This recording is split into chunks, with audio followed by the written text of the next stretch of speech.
Congressional candidate and possible front-runner for the seat, Jimmy Patronis, came to Niceville today, and we talked to him about some specific concerns that we have here in the local area.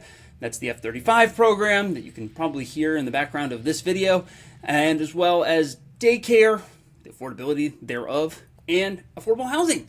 So here's what he said. Mr. Patronis, you're running for Congress here in District 1. Tell me what led you to make this decision to come out here and run for Congress. Well, at the end of the day, I'm born and raised in Northwest Florida. I love this part of the country. I've got the experience and the track record to show that I can make a difference. And I've got small boys. Our country's been at a crossroads. I was excited about this last election with both the Electoral College and winning a majority of the voters across our nation. Democrats, independents were also sick and tired of the current status quo of our country. So it's a historic opportunity to work hard and get our country back on track. Get rid of the woke and add more wall. It's overwhelming what I have heard on the campaign trail and how many people are telling me how sick and tired they are of inflation. They're sick and tired of bucket full of money going to Ukraine when they can't afford eggs. So, this is a different type of sacrifice that we're going to make, but it's worth it. The fight is definitely worth it. So, sir, tell me, there is a little bit of a specific issue here with affordable housing and with, dealing with child care here in the Niceville, Okaloosa County area. The base is really big. It's a big part of our economy, but it also means that we have limited area. Would you be in favor of continuing expansion of housing, affordable housing, attainable housing in this area to deal with some of the housing shortages and the child care shortages we have here? Yeah, look, at the end of the day, Florida has been a beacon of hope in our nation. So there's been a migration of folks that have come to the state. But that puts stresses on a lot of the resources, including housing availability.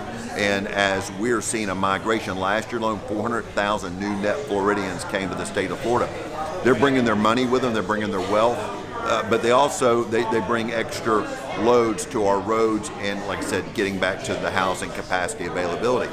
So you look at those contributing problems that we've got. We have got an environment where cost per square foot of construction right now is higher than it's ever been in our country's history, and interest rates. With those two items being high, it makes owning a home almost impossible. One of the best forces for good is home ownership. When somebody plants their roots, they start to care about their community. When they care about their community, they worry about the quality of the schools. They think about raising their kids. They think about the investment they're going to make.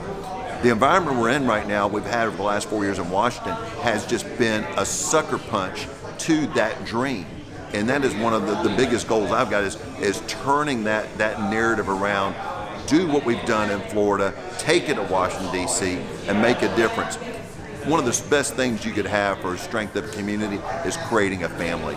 And when you have families, when you have a young couple and they become a family, they become a stronger part of the community. And when you have strong families that create strong communities, that creates for a strong state.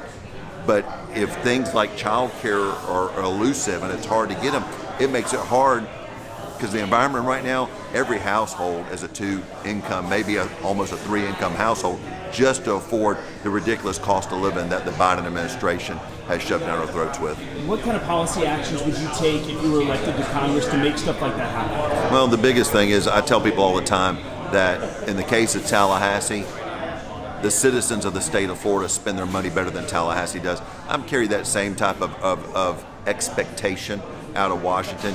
When you put the dollars back in the citizens of CD1, they will spend the money better than Washington, D.C. does. So whether it be through continue to ensure that the Trump tax cuts stay in place, or just to continue to fight against the foolishness of even what we've seen with this most recent CR and the concessions that were being made that were not what the voters in this past election cycle expected to see out of their congressional leaders.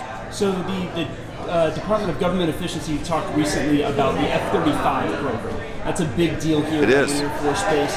Are you in favor of cuts to the F-35 program or elimination of the F-35 program? No, the F-35 is a huge part of the economic engine in Northwest Florida. So when you look at what has been invested in it, I think I'll look at any time, even when there's a new shipbuilder, in this particular case F-35, you're going to have advancements in technology that also need to be factored in to how quick the war fighter is having to deal with the changes globally.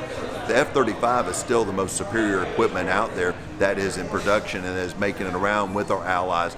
And to have it, the schoolhouse for it right here in Northwest Florida, that's a big deal. But look, you also have the finger pointing that's taking place because of what's taking place in Ukraine.